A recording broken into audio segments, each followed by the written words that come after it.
அல்லேலூயா. அன்றைய நாம் மையப்படுவதாக. பரலோக பிதாவே, இந்த வேளையிலும் இந்த வேத வாசிக்கும் நிகழ்ச்சி எங்களுக்கு ஆசீர்வதித்தாரும். நம்முடைய நாம் மையப்படட்டும். கர்த்தர் கூடியிருந்து வழி நடத்தும். இயேசுவின் நாமத்தில் கேட்குறோம் பிதாவே, ஆமென். இன்றைக்கு நாம் வாசிக்க வேண்டிய வேத பகுதி அப்போஸ்தலர் நடபடிகளின் புத்தகம் 15ஆம் அதிகாரம். அப்போஸ்தலர் 15. சிலர் யூதேயாவிலிருந்து வந்து, நீங்கள் மோசேயினுடைய முறைமையின்படி விருத்த சேதனம் அடையாவிட்டால் ரட்சிக்கப்பட மாட்டீர்கள் என்று சகோதரருக்கு போதகம் பண்ணினார்கள்.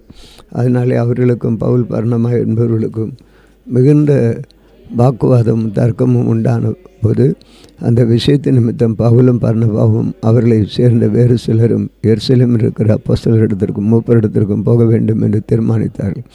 அந்தபடி அவர்கள் சபையாரால் வழிவிட்டு அனுப்பப்பட்டு பெனிக்கே சமாரியா நாடுகளின் வழியாக போய் புறஜாதியார் மனம் திரும்பின செய்தி அறிவித்து சகோதரர் எல்லாருக்கும் மிகுந்த சந்தோஷத்தை உண்டாக்கினார்கள்.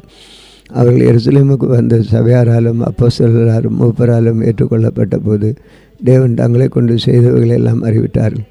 அப்பொழுது பரிசேயர் சமயத்தால் விசுவாசிகளான சிலர் எழுந்து அவர்களை விருத்த சேதனம் பண்ணுகிறதும் மோசே நியாயப்பிரமாணத்தை கை கொள்ளும்படி அவர்களுக்கு கற்பிக்கிற அவசியம் என்றார்கள். அப்போஸ்தலர் மூப்பரும் இந்த காரியத்தை குறித்து ஆலோசனை பண்ணும்படி கூடினார்கள். மிகுந்த தர்க்கம் உண்டான பொழுது பேதுரு எழுந்து அவர்களை நோக்கி, சகோதரரை, நீங்கள் அறிந்திருக்கிறபடி புறஜாதியருடைய வாயினால் சுவிசேஷ வசனத்தை கேட்டு விசுவாசிக்கும்படி தேவன் அநேக நாட்களுக்கு முன்னே உங்கள் ஒருவனாகி என்னை தெரிந்து கொண்டார்.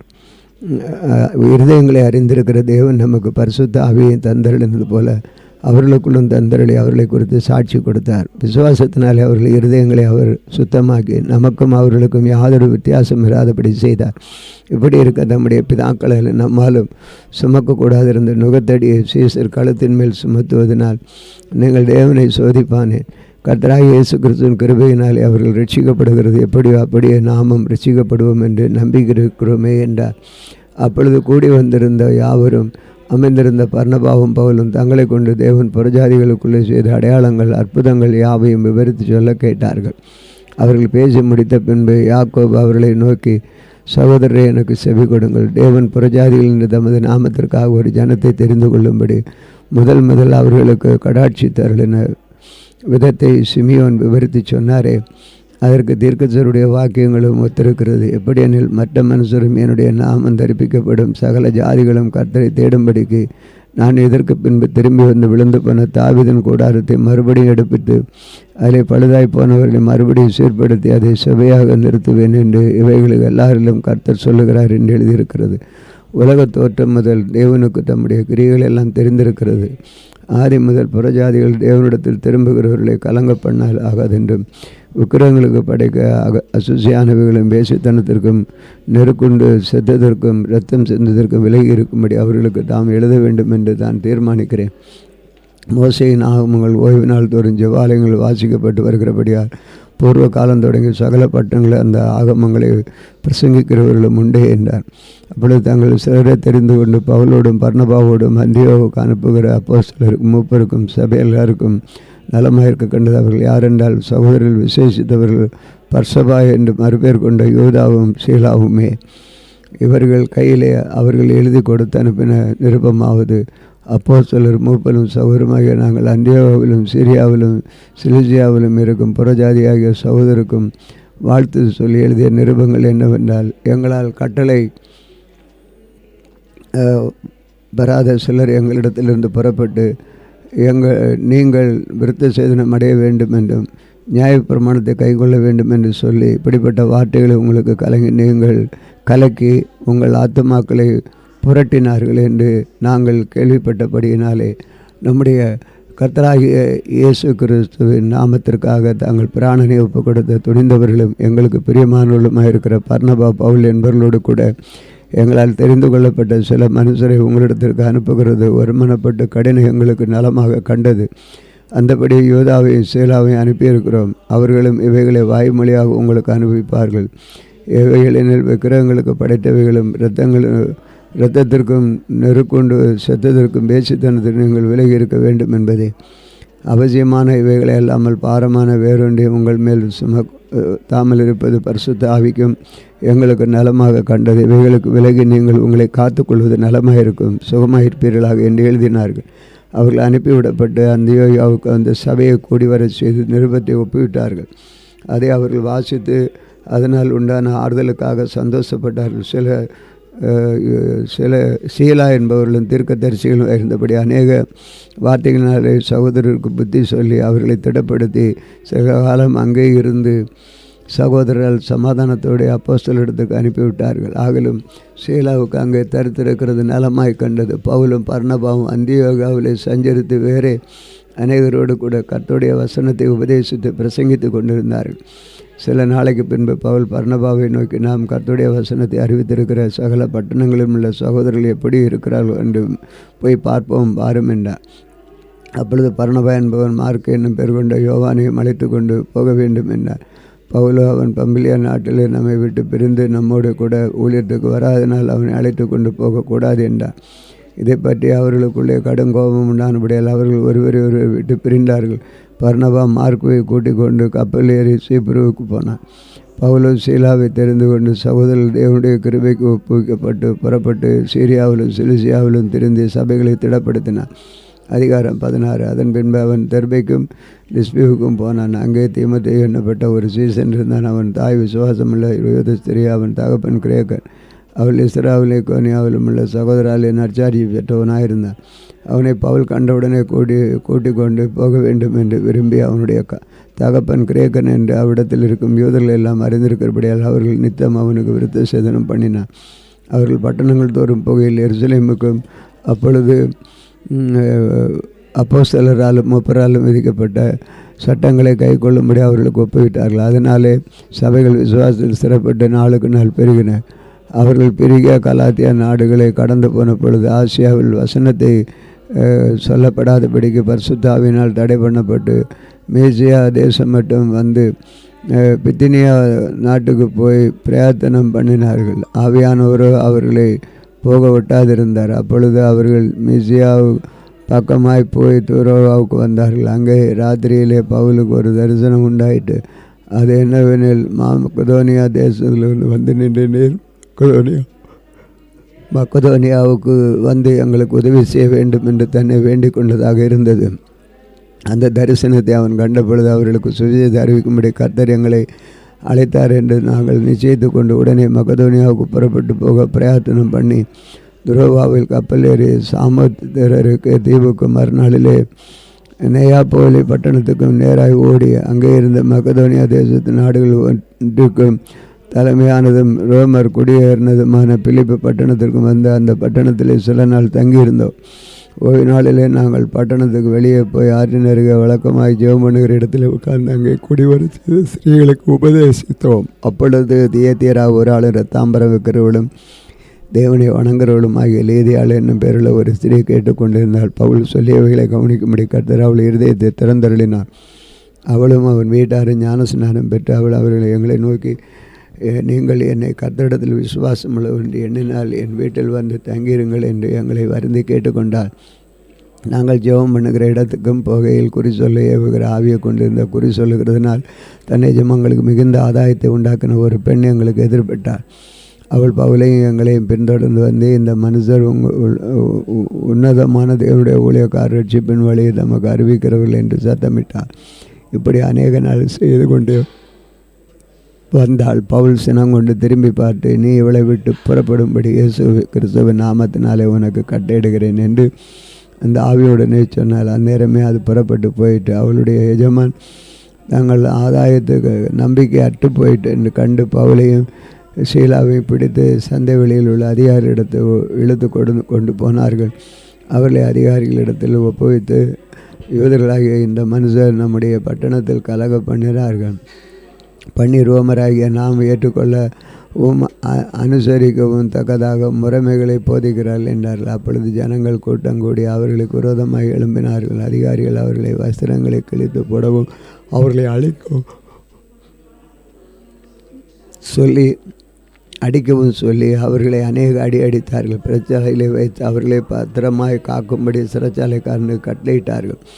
அவன் இப்படிப்பட்ட கட்டளையை பெற்று இப்படி காவலரில் அடைத்து அவர்கள் கால்களை தொழுமரத்திலே மாட்டி வைத்தார்கள். நடுராத்திரியில் பவுல் சீலாவும் ஜெபம் பண்ணி தேவனை துதித்து பாடினார்கள். காவல் வைக்கப்பட்டுள்ள அதை கேட்டுக்கொண்டிருந்தார்கள். சடுதியிலே சிறைச்சாலையின் அம்பாரங்கள் அசையும்படியாக பூமி எங்கும் அதிர்ந்தது. உடனே கதவுகள் திறந்து விட்டது. எல்லாருடைய கட்டுகளும் கலண்டு போயிட்டு சிறைச்சாலைக்காரன் நித்திரை தெளிந்து சிறைச்சாலையின் கதவுகள் திறந்திருக்கிறதை கண்டு கட்டுண்டவர்கள் ஓடி போனார்கள் என்று எண்ணி பட்டயத்தை உருவி தன்னை கொலை செய்ய போனான்.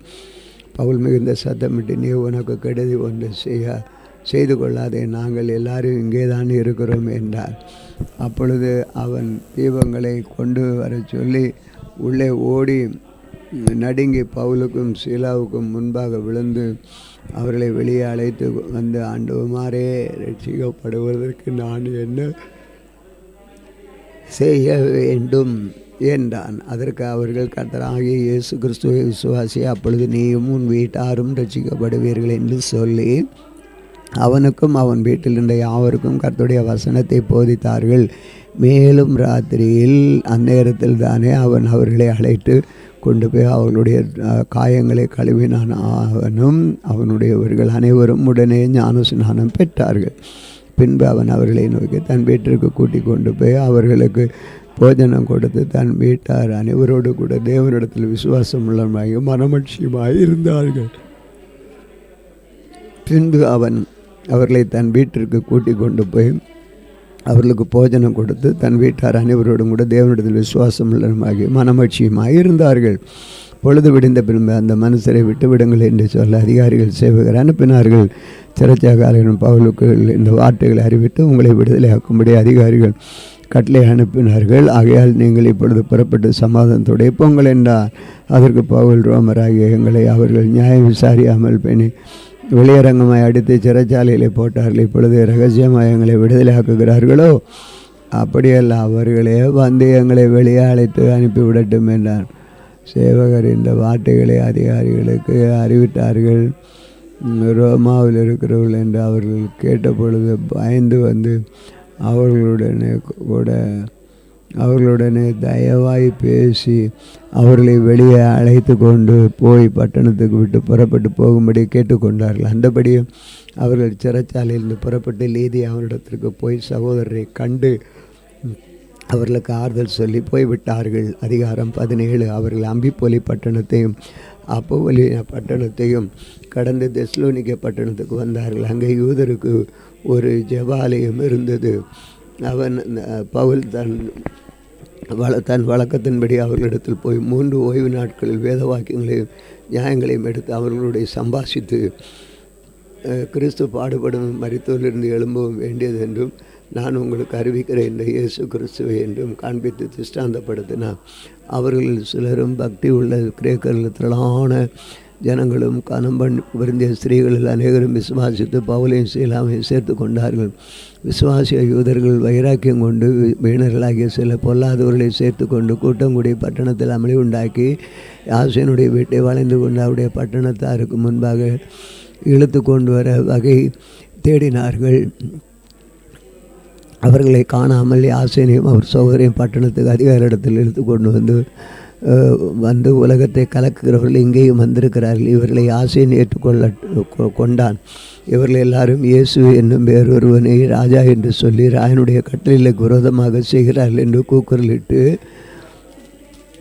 இவைகளை கேட்டுக்கொண்டிருந்த ஜனங்களையும் பட்டணத்து அதிகாரிகளையும் கலங்க பண்ணினார்கள். பின்பு அவர்களை யாசேனிடத்திலும் மற்றவர்களிடத்திலும் ஜாமீன் வாங்கி கொண்டு அவர்களை விட்டுவிட்டார்கள். உடனே சகோதரர் ராத்திரியிலே காலத்தில் பவுலையும் சீலாவையும் பெரையா பட்டணத்துக்கு அனுப்பிவிட்டார்கள். அவர்கள் அங்கே சேர்ந்து யூதாவுடைய ஜெபாலயத்துக்கு போனார்கள். அந்த பட்டணத்தார் மனோவாஞ்சியாய் வசனத்தை ஏற்றுக்கொண்டு மனோவாஞ்சியாய் வசனத்தை ஏற்றுக்கொண்டு காரியங்கள் இப்படி இருக்கிறதா என்று தினந்தோறும் வேத வாக்கியங்களை ஆராய்ந்து பார்த்ததினால் தெஸ்லோனிக்கேவிலே உள்ளவர்களை பார்க்கலும் நற்குணசாட்சிகளாக இருந்தார்கள். அதனால் அவர்கள் அநேகம் பேரும் கனம் பொருந்திய கிரேக்கரில் அநேக ஸ்திரீகளும் புருஷர்களும் விசுவாசித்தார்கள். பெரேயாவிலும் தேவவசனம் பவுலினால் அறிவிக்கப்படுகிறது என்று தெஸ்லோனிக்கேயரான யூதர்கள் அறிவித்த பொழுது அங்கேயும் வந்து ஜனங்களை கிளப்பி விட்டார்கள். உடனே சகோதரர் பவுலை சமுத்திர வழியாக போக அனுப்பிவிட்டார்கள். சீலாவும் தீமோத்தேயும் அங்கே தங்கியிருந்தார்கள். பவுலை வழிநடத்தினவர்கள் அவனை அத்தேனே பட்டணம் வரைக்கும் அழைத்து கொண்டு போய் அங்கே சீலாவையும் தீமோத்தேயும் அதிசீக்கிரத்துக்கு தன்னிடத்திற்கு வரும்படி அவர்களுக்கு சொல்ல கட்டளை பெற்றுக்கொண்டு புறப்பட்டு போனார்கள். அத்தனை பட்டணத்தார் பவுல் அவர்களுக்காக காத்து கொண்டிருக்கையில் அந்த பட்டணம் விக்கிரங்களால் நிறைந்திருக்கிறதை கண்டு தன் ஆவியில் மிகுந்த வைராக்கியம் அடைந்து தேவாலயத்தில் யூதரோடும் பக்தி உள்ளவர்களோடும் சந்தை வெளிகளில் எதிர்பட்டவர்களோடும் தினந்தோறும் சம்பாஷணை பண்ணினான். அப்பொழுது எப்பிக்கூரரும் சுகைகருமான ஞானிகள் சிலர் அவர்களுடனே வாக்குவாதம் பண்ணினார்கள். சிலர் இந்த வாயாடி என்ன பேசப் போகிறான் என்றும், சிலர் இவனை அந்நிய தேவதைகள் அறிவித்திருக்கிற காண்கிறது என்றார். அவன் இயேசுவை உயிர்த்தெழுதலையும் அவர்களுக்கு பிரசங்கித்தபடியினால் அப்படி சொன்னார்கள். அவர்கள் அவனை மார்ஸ் மேடைக்கு அழைத்து கொண்டு போய், நீர் சொல்லுகிற புதிதான உபதேசம் என்னது என்று நாங்கள் அறியலாமா? நூதனமான காரியங்களை எங்கள் காதுகள் கேட்கப்படுகிறது, அவைகள் கருத்து என்னது என்று அறியிருக்கிறோம் என்றார்கள். அந்த அத்தேனை பட்டணத்தார் எல்லாரும் அங்கே தங்குகிற அந்நியருமான காரியங்களை சொல்லியிருக்கிறதும் கேட்கிறது மொழியை வேறொருவனும் பொழுது போகிறது இல்லை. அப்பொழுது பவுல் மார்ச் மேடையின் நடுவில் நின்று, அத்தேனரே, இந்த விஷயத்திலும் நீங்கள் மிகுந்த தெய்வ பக்தி உள்ளவர்கள் என்று காண்கிறேன். எப்படி என்றால், நான் சுற்றி திரிந்து உங்கள் ஆராதனைக்குரியகளை கவனித்து பார்த்த பொழுது அறியப்படாத தேவனுக்கு என்று எழுதியிருக்கிற ஒரு பலிபீடத்தை கண்டேன். நீங்கள் அறியாமல் ஆராதிக்கிற அவரையே நான் உங்களுக்கு அறிவிக்கிறேன். உலகத்தையும் அதில் உள்ள யாவற்றையும் உண்டாக்கின தேவனானவர் வானத்திற்கும் பூமிக்கும் ஆண்டவராக இருக்கிறபடியால் கைகளினால் கட்டப்பட்ட கோவில்களில் அவர் வாசம் பண்ணுகிறதில்லை. எல்லாருக்கும் ஜீவனையும் சுவாசத்தையும் சகலத்தையும் கொடுக்கிற அவருக்கு நமக்கு யாதொன்று தேவையானது போல மனுஷர் கைகளால் பணிவிடை கொள்ளுகிறதும் இல்லை.